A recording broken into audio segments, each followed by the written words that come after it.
West ইন্ডিজের বিপক্ষে test series শেষে ওয়ানডে সিরিজের মাঠে নামবে বাংলাদেশ। 50 ওভারের সিরিজের জন্য ইতোমধ্যে দলও ঘোষণা করেছে বিসিবি। অন্যদিকে টাইগারদের বিপক্ষে ওয়ানডেতে শক্তিশালী স্কোয়াড সাজিয়েছে ক্যারিবীয়রা। অ্যান্টিগা টেস্টে সেঞ্চুরি পাওয়া জাস্টিন গ্রিভস সেই দলে আছেন। প্রায় 10 মাস পর জাতীয় দলে ফিরেছেন এই বোলিং অলরাউন্ডার। গেল মাসে রিজওয়ানাল সুপার 50 কাপে 133.66 রান করেন। গড়ে 401 রান করেন গ্রিভস। তবে গ্রিভস নন ক্যারিবিয়ানদের এই স্কোয়াডের সবচেয়ে বড় চমক মুসলিম বংশোদ্ভূত আমির জাঙ্গু। প্রথমবার আমির জাঙ্গুকে স্কোয়াডে ডাকা হয়েছে। এখনো অভিষেকের স্বাদ না পেলেও দেশটির ক্রিকেটে বেশ আলোচনার জন্ম দিয়েছেন তিনি। প্রথম শ্রেণীর ক্রিকেটে দুর্দান্ত ছন্দে আছেন। এতে জাতীয় দলে জায়গা করে নিতে বেগ পেতে হয়নি। এখন পর্যন্ত 49টি লিস্ট এ ম্যাচ খেলেছেন 27 বছর বয়সী এই ব্যাটার। সবশেষ 5 ইনিংসের মধ্যে 3টি অর্ধশতকের দেখা পেয়েছেন, একটি সেঞ্চুরিও আছে।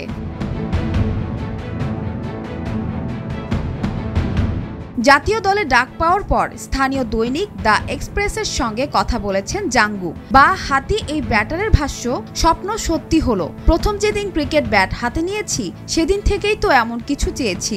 মাত্রই শুরু হলো। আন্তর্জাতিক ক্রিকেটেই তো সবার উপরে, এখানে টিকে থাকাটাই সবকিছু।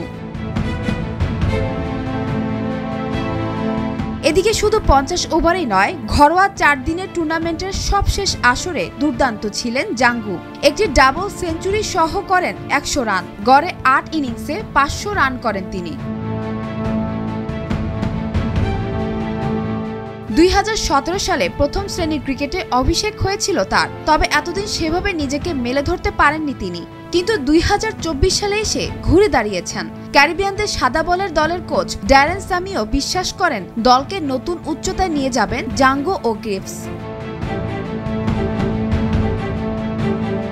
এ নিয়ে জাঙ্গু বলেন, এ বছরটা শুরুর আগে চিন্তা ভাবনা শুরু করলাম। নিজের খেলা বিশ্লেষণ করলাম, চিহ্নিত করলাম নিজের শক্তি ও দুর্বলতার জায়গা। এরপর ভাবলাম কিভাবে উন্নতি করা যায়, আর সেই অনুযায়ী কাজ শুরু করলাম। ফল তো হাতে নাতেই পেলাম। নিজেকে এখন আগের চেয়ে অনেক ভালো খেলোয়াড় মনে হচ্ছে।